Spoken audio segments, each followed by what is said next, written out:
নতুন ইসি এখনই আসছে না। ঠাকুরগাঁও সীমান্তে বিএসএফের গুলিতে বাংলাদেশি কিশোর নিহত, আহত 2 জন। তেজগাঁওয়ে কারিগরি শিক্ষার্থীদের সড়ক অবরোধ, যানজট ভীষণ তীব্র। সাকিবকে এক ম্যাচের জন্য দলে নেওয়ার জন্য সারে কেন ছিল এত মরিয়া? কমলা না ট্রাম্প, বিতর্কে ভোটারদের মতামত কি? এতক্ষণ শুনছিলেন শিরোনাম, এবার বিস্তারিত। কাজী হাবিবুল আওয়ালের নেতৃত্বাধীন নির্বাচন কমিশনের পদত্যাগের পর সাংবিধানিক প্রতিষ্ঠানে শূন্যতা তৈরি হয়েছে। নতুন নির্বাচন কমিশন গঠনের বিষয়ে বর্তমান অন্তর্বর্তী সরকার কিছু ভাবছে না এবং নির্বাচন কমিশনার নিয়োগ সরকারের অগ্রাধিকার তালিকায় নেই। নির্বাচনী সংস্কার করার পর নতুন কমিশন গঠন হতে পারে। এখন পর্যন্ত নতুন কমিশন গঠন নিয়ে কোনো আনুষ্ঠানিক আলোচনা হয়নি এবং আইন সংস্কারের প্রক্রিয়া পরিষ্কার নয়। নির্বাচন কমিশনের শূন্যতা সাময়িকভাবে পরিচালনা করা হলেও দীর্ঘমেয়াদে শূন্যতা থাকা ঠিক হবে না, বলছেন বিশেষজ্ঞরা। ঠাকুরগাঁওয়ের বালিয়াডাঙ্গি সীমান্তে বিএসএফের গুলিতে বাংলাদেশি কিশোর জয়ন্ত কুমার সিংহ নিহত হয়েছে। গতকাল গভীর রাতে ধনতলা সীমান্ত এলাকায় এই ঘটনা ঘটে। জয়ন্তের বাবা মহাদেব কুমার সিংহ ও আরেক ব্যক্তি দরবার আলী গুলিবিদ্ধ হন। আহত 2 জনকে হাসপাতালে নেওয়া হয়েছে।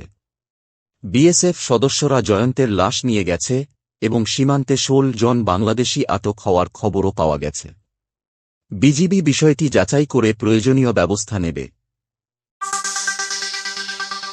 রাজধানীর তেজগাঁও শিল্পাঞ্চলের 7 রাস্তা এলাকায় কারিগরি শিক্ষার্থীরা 6 দফা দাবিতে সড়ক অবরোধ করেছেন।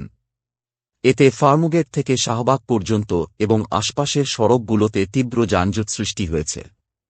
তাদের দাবিগুলির মধ্যে রয়েছে বিতর্কিত নিয়োগপ্রাপ্তদের স্থানান্তর, ডিপ্লোমা ইঞ্জিনিয়ারিং কোর্সের মেয়াদ 4 বছর করা, উপসহকারী প্রকৌশলী পদে ডিপ্লোমা ইঞ্জিনিয়ারদের নিয়োগ এবং কারিগরি শিক্ষা বোর্ডের সংস্কার। শিক্ষার্থীদের দাবিতে সড়ক অবরোধ তুলে নেওয়ার চেষ্টা চলছে।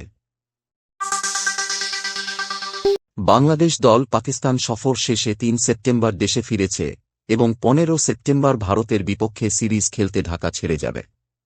এর মাঝে সাকিব আল হাসান এক ম্যাচের জন্য ইংল্যান্ডের সারে দলের হয়ে খেলতে গেছেন।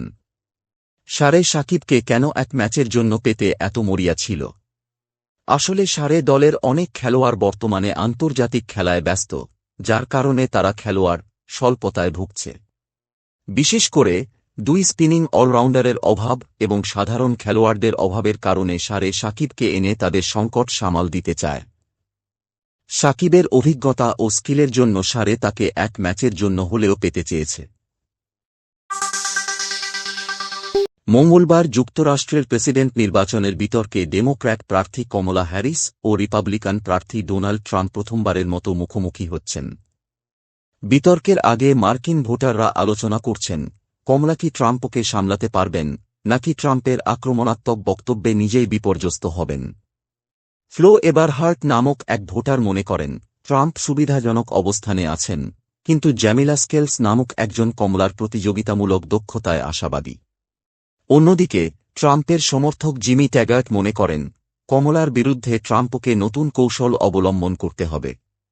সাবেক কৌঁসুলি কেট থম্পসন মনে করেন কমলা ট্রাম্পকে কোণঠাসা করতে প্রস্তুত থাকবেন এবং তার মূল্যবোধ স্পষ্ট করবেন।